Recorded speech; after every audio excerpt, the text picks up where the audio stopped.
Soleil. Et du Mistral, comme d'habitude.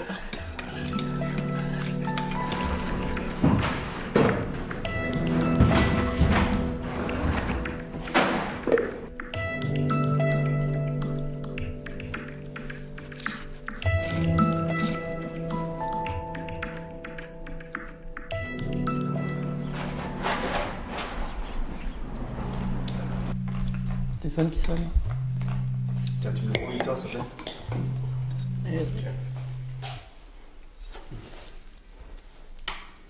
Merci. Allô? Ah, salut Pierre, ça va? Oui. Oui. Non, je me prépare là, je vais aux chevaux. Oui, ok. Ouais.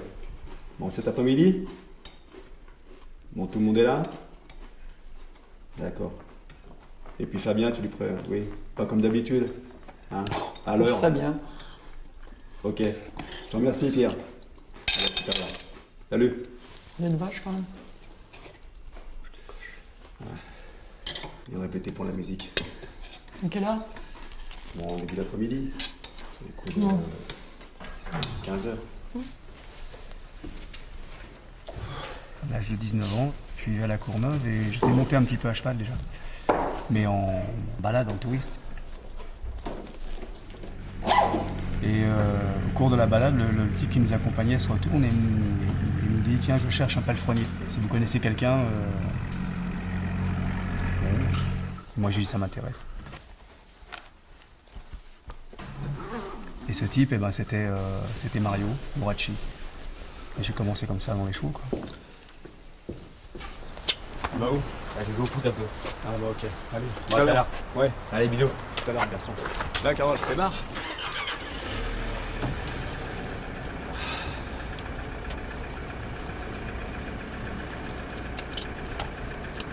Aïe. Bon.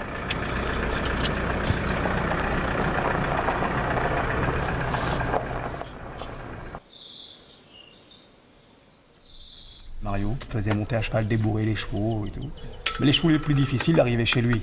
Voilà, donc il prenait tout et il dressait les chevaux, il les débourrait et tout. Et moi, il les débourrait, moi je faisais un peu le sac de sable. Je suis allé avec lui sur des tournages et puis ensuite j'ai commencé à faire de la voltige. Le secrétaire d'État américain John Kerry estime que cette conférence pourrait avoir lieu avant la fin du mois. Pour le médiateur international Lakhdar Brahimi, ce rapprochement entre la Russie et les États-Unis est un premier pas très important pour inciter le régime syrien et les rebelles à trouver une solution politique au conflit. Et puis ensuite, je suis parti à la mer de Sable. J'ai rencontré là un type aussi qui est toujours un ami, qui s'appelle Georges Branche, qui est un type extraordinaire aussi. Et puis j'ai commencé à travailler là, et à apprendre mon métier de cascadeur à cheval et de voltigeur. Voilà. La perturbation venue de l'Atlantique s'approche, les pluies les plus marquées sur la Normandie se décalent vers la frontière belge, les pluies de l'île de France...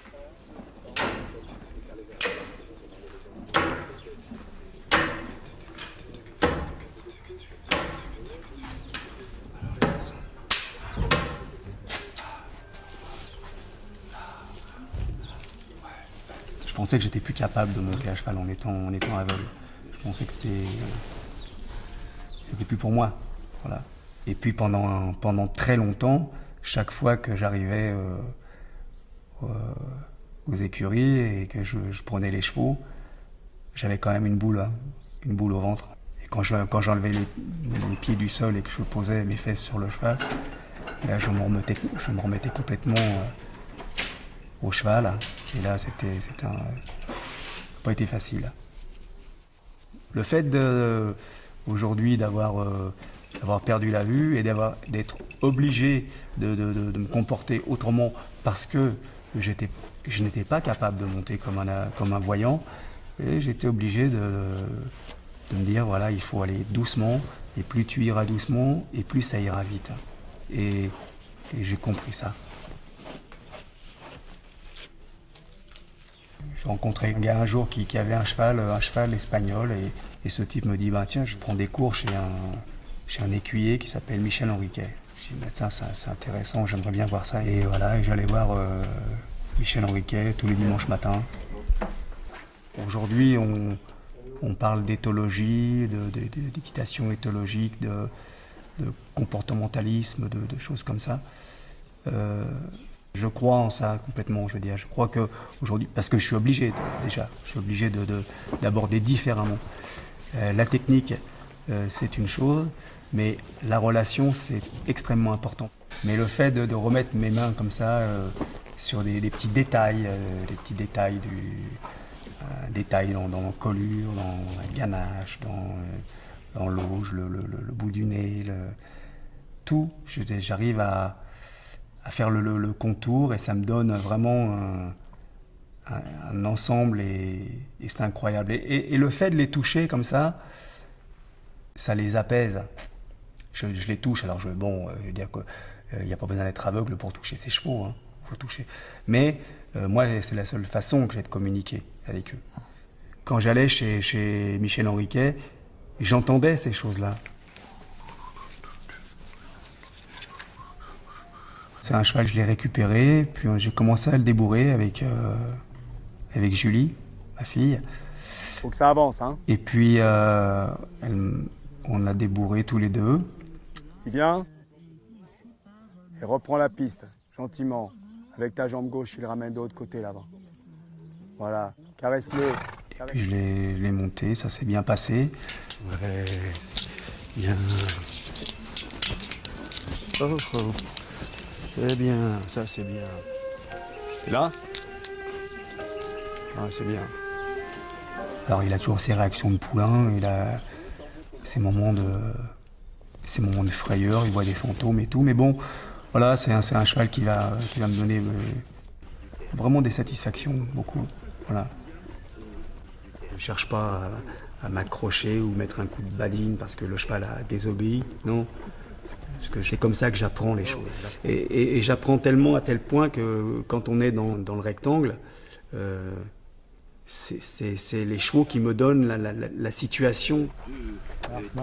Là, il a vu quelque chose là-bas à gauche. Là.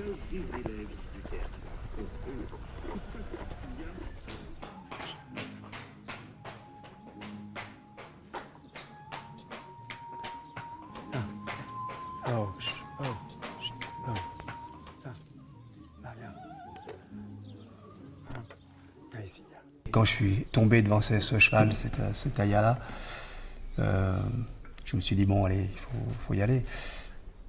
Alors, il faut y aller entre dire il faut y aller et puis le faire. C'était peut-être un petit peu d'orgueil, à la limite, en me disant, bon, je vais y arriver tout seul. Cet orgueil, il a été vite mis à bas parce que je me suis retrouvé face quand même à des difficultés, surtout avec lui. C'est bien. La première fois que j'ai mis le pied dans l'étrier, j'ai mis le pied dans l'étrier, puis dans la seconde qui suivait, j'étais de l'autre côté du cheval. Alors autant il s'est apaisé, mais moi il m'a apaisé aussi, parce que tous les deux on a besoin l'un de l'autre, parce que moi il m'a beaucoup appris pour arriver à dompter cette impétuosité, ces frayeurs et tout. Aujourd'hui, je peux évoluer dans un espace comme une carrière de 60 par 20, avec des repères sonores. Quelque chose qui lui fait peur, là. Je suis intégré complètement au corps du cheval. Ouais, c'est bien. Je donne une indication et je me fie à la position du corps du cheval.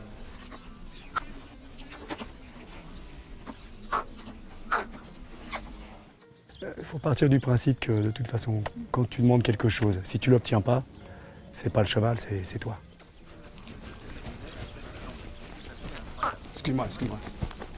excuse-moi, c'est moi. Quand un cheval arrive, par exemple, dans le coin, sa respiration n'est pas la même. Il voit le coin arriver, j'entends sa respiration qui...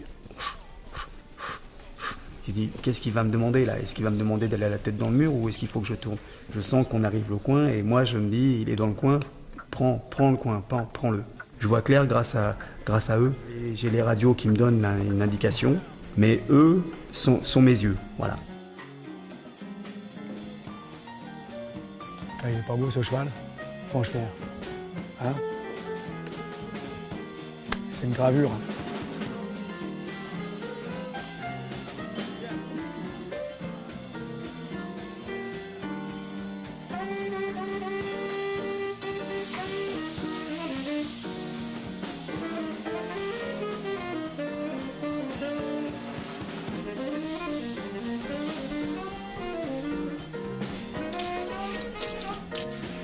Je me rends compte que chaque jour qui passe, il y a de moins en moins de choses qui sont difficiles à faire.